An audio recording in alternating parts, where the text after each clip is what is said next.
네. 어떻게 할지 잘 모르겠네. 자, 가봅시다. 네.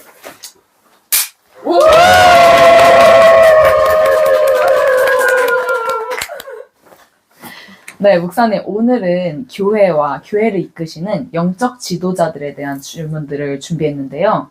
믿음의 방향성과 또 영적인 성장에 아주 큰 영향력을 행사하시기 때문에 너무 중요하고 뜻깊은 시간이 될 것 같습니다. 첫 번째 질문인데요.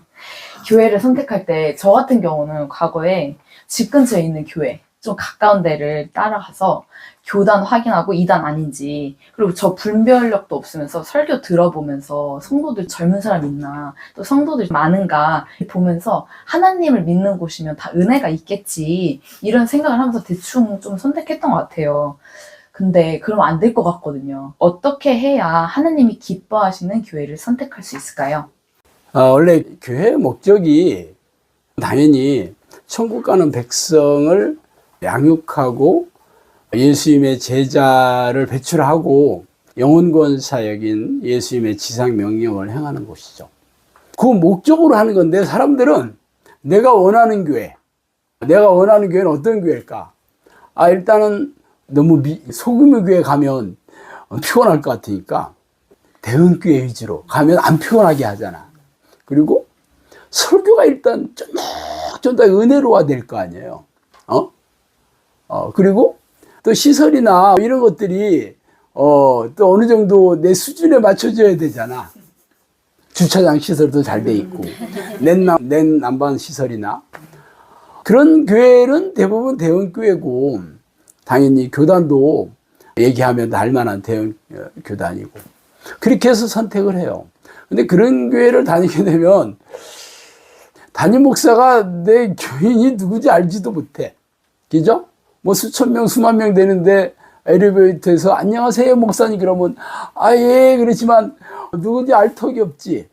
그래서 그 밑에 부교육자들이 교인들을 양육하고 관리하게 됐는데, 당연히 부교육자는 물론 내 양이라고 생각은 하겠지만 담임 목사의 그 영향하에 있고 내가 안 잘릴 만큼만 할 수밖에 없잖아요. 회사가 다 그렇잖아. 최고 경영자 입장과 중간 관리자 입장하고 다르지는 않죠. 그렇게 생각하시면 돼요. 그러면 그런 교회라면 내가 다니기는 좋지만 결국 그런 교회에서 내 영혼을 위해서 채찍질을 하고 쓴소리를 내뱉고 나를 1대1로 코칭을 하고 할 수가 없죠. 근데 본인이 그런 교회를 원한다는 거야. 자신은 이런 교회를 선택하고자 하지만 그런 교회에서 내가 영적 성장이나 이런 열매를 맺겠다 하는 기대 자체가 처음부터 잘못된 거죠.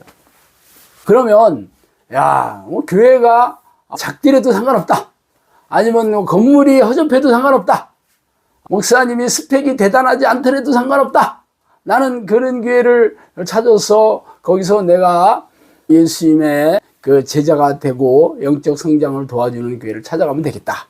그렇지만 사실 그런 교회는 거의 찾기가 어렵고, 실제적으로 그런 교회는 겉으로 드러나지 않기 때문에 본인이 인터넷을 뒤지거나 뭐 유튜브를 보거나 해도 거의 나와 있질 않죠. 실제적으로는 그런 교회를 찾기가 모래밭에 바늘 찾는 것과 같아요. 그래서 많은 사람들이 그냥 평이 좋은 교회에 그렇게 다니게 되는 거지. 실제적으로 저 역시 오랫동안 평신도 시절에 대형교회, 중견교회를 많이 다녀봤지만 그런 교회에서 나를 만족하게 해주지는 못했어요. 그래서 결국은 내 스스로 성경을 뒤져서 내 영적 성장을 도와주는 이는 성령님밖에 없잖아요. 성경에서도 그렇게 얘기하고, 기름 부음이 임하시면 아무도 가르칠 필요가 없다고.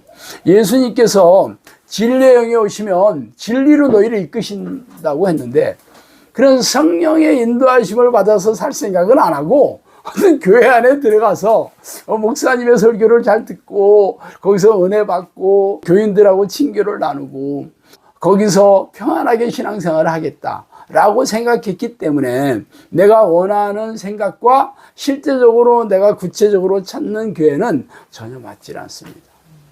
참 안타까운 일이고, 근데 대부분의 교인들이 뭐가 문제인가를 몰라요. 어떻게 찾는지도 모르고. 그러다 보니까 영적으로 깨어서 찾는 사람들도 드물고, 실제적으로 그런 게 필요한지도 모르고 그렇게 다니고 있으니 참 안타까운 일이죠. 예수님은 천국의 복음을 전하고 마귀의 일을 멸하시고 구원 사역을 완성하시기 위해 이 땅에 오셨어요. 마침내 죽음을 이기시고 부활하심으로 전지전능하심을 보여주셨죠. 그리고 예수님을 믿는 자는 예수님이 하신 일을 할 것이요. 그보다 더 큰 일도 할 거라는 말씀을 남기고 승천하셨어요.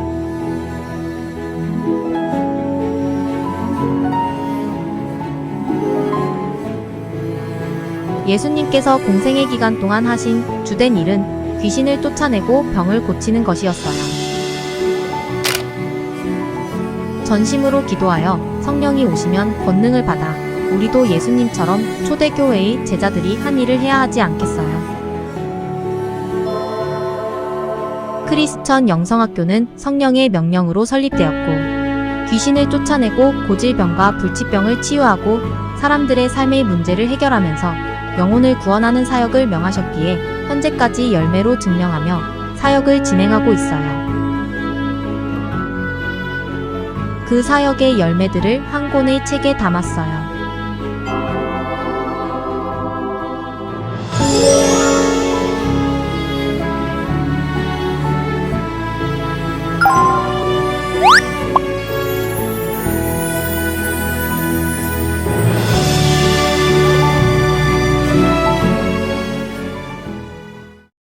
목사님, 두 번째 질문인데요. 근데 첫 번째 질문이 우리가 교회를 선택을 할 때 어떤 교회를 선택해야 되는지라는 주제라면은, 두 번째는 어떤 영적 지도자를 뽑아야 되는지 질문을 하고 싶어요.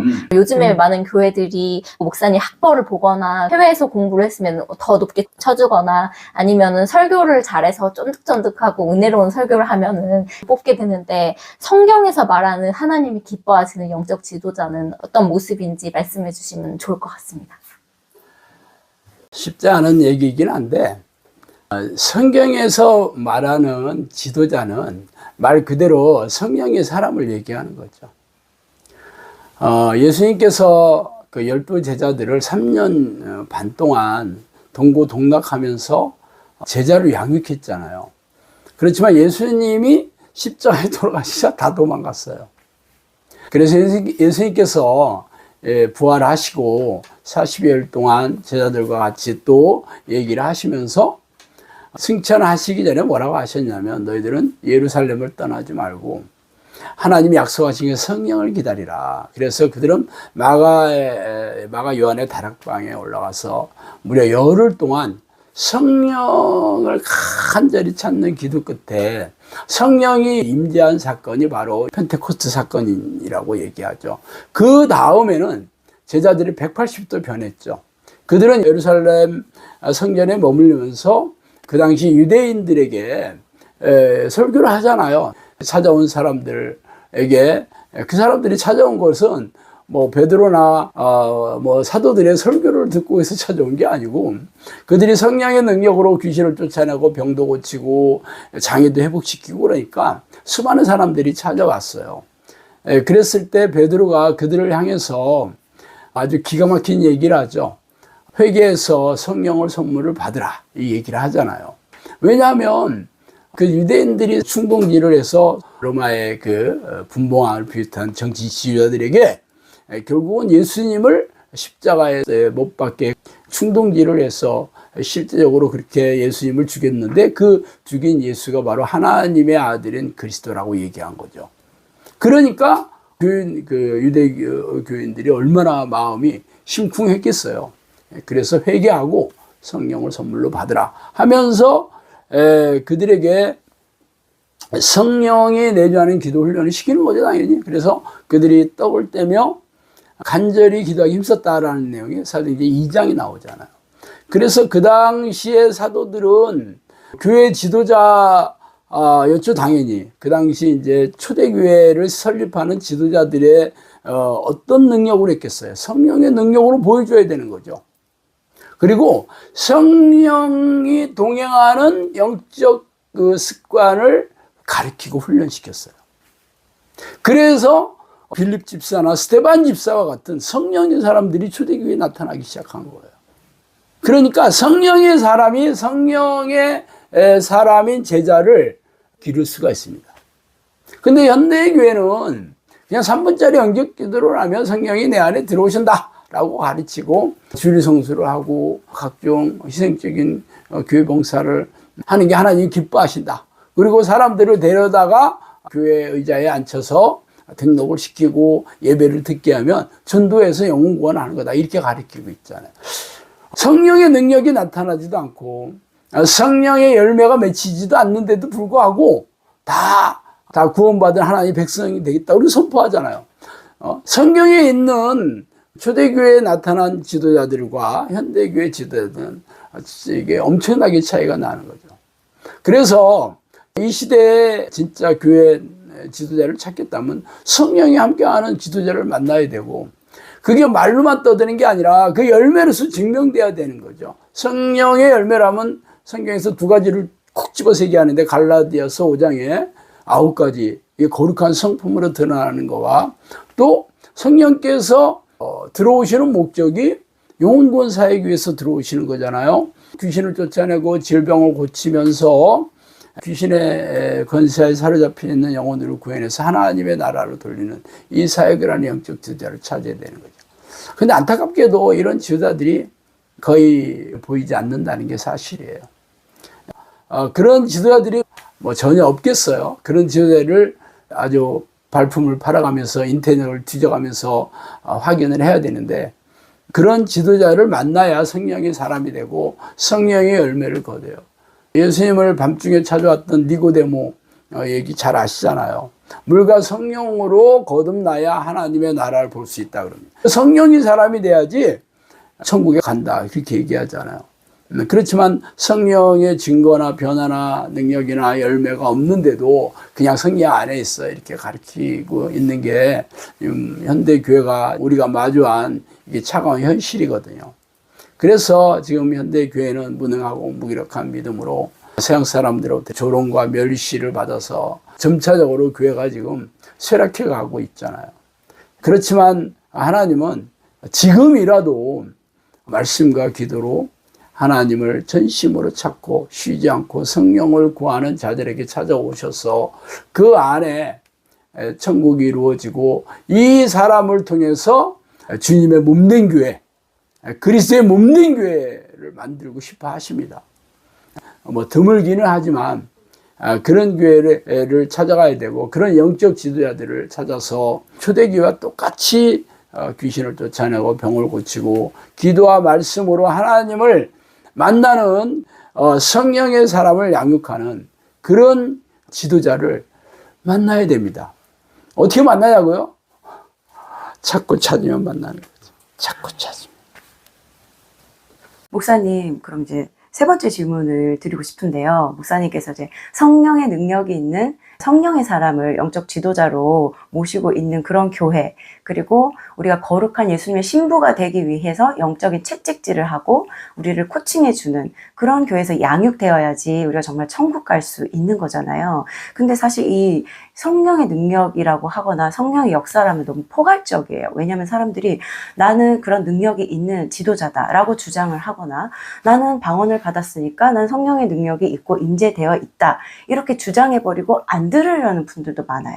그럼 나를 이끄는 영이 성령인지 아니면 미혹의 영, 귀신인지 분별할 수 있는 분별의 팁을 좀 알려주세요. 가장 많은 게 사실 종교주의자들을 양산하는 교회입니다. 종교주의자는 한마디로 율법주의자죠.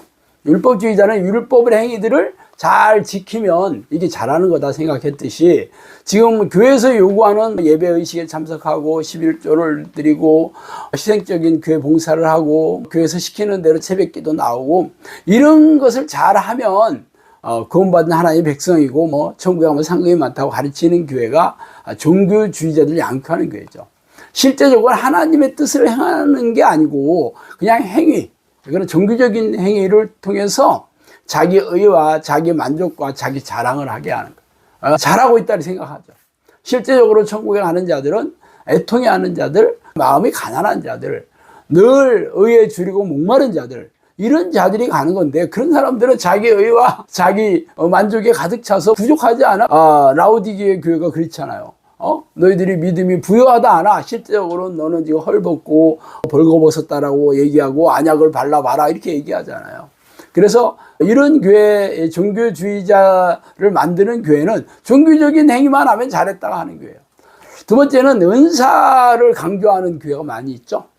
사실 성경에 얘기하는 성령의 은사들, 예를 들어서 방언이라든가 예언이라든가 뭐 귀신을 쫓는다든가 이런 모든 은사들이 나타나면 다 이게 성령에 이끄시는 교회다라고 얘기하지만, 그런 은사들이 진짜 성령이 주시는 은사인지 아니면 거짓의 영인 미혹의 영이 속이는 은사인지를 분별하지 못한다면 속게 마련이겠죠.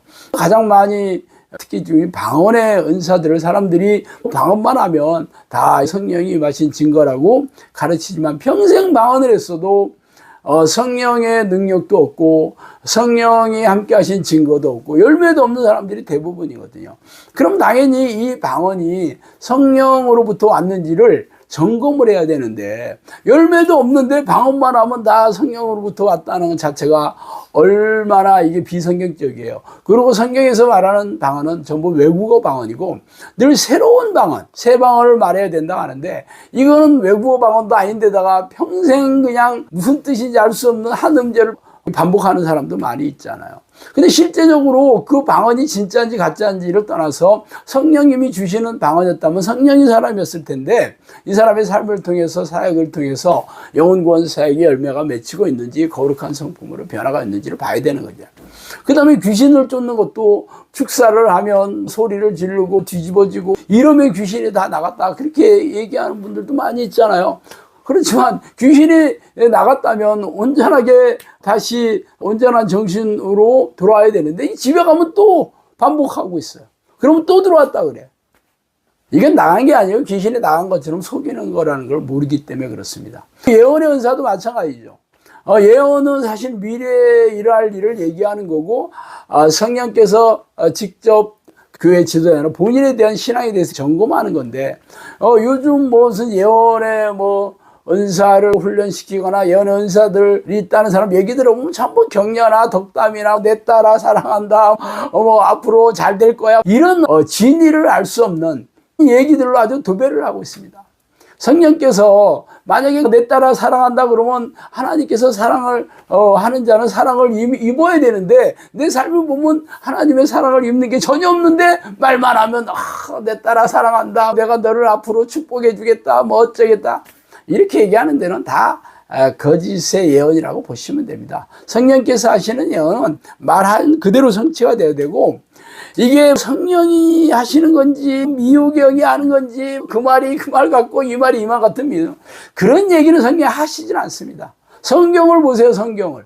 근데 이렇게 얘기하는 거는 거의 자기 생각 아니면 미혹의 영이 속이는 예언이라고 볼 수 있죠. 이렇게 거짓 은사들을 이렇게 강조하는 데는 이게 분별을 해야 되고, 또 신비적인 현상들도 강조하는 데 있죠. 신사돈도 금가루도 떨어지고 금리빨로도 변하고 장풍을 쏴서 뒤로도 자빠지고 이렇게 하는 데는 다 가짜라고 보시면 됩니다. 이건 성령님께서도 저한테 얘기했어요. 영서라든가 방언 찬송이라든가 성령 춤이라든가 이거 전부 미혹영이라고 얘기하셨고, 실제적으로 그렇게 얘기하는 데는 전부 쇼만 하고 있지, 진짜 그 사람들이 문제가 해결되고 병이 낫고 가정이 회복되고 성령의 열매가 이렇게 맺혀서 행복하게 사냐, 그런 거 없어요. 그냥 쇼만 하고 있어요. 쇼만. 이런 신비주의자들은 전부 거짓형이라고 보면 됩니다. 이런 걸로 분별하시면 진짜인지 가짜인지 알 수 있어요. 네. 끝내 이제.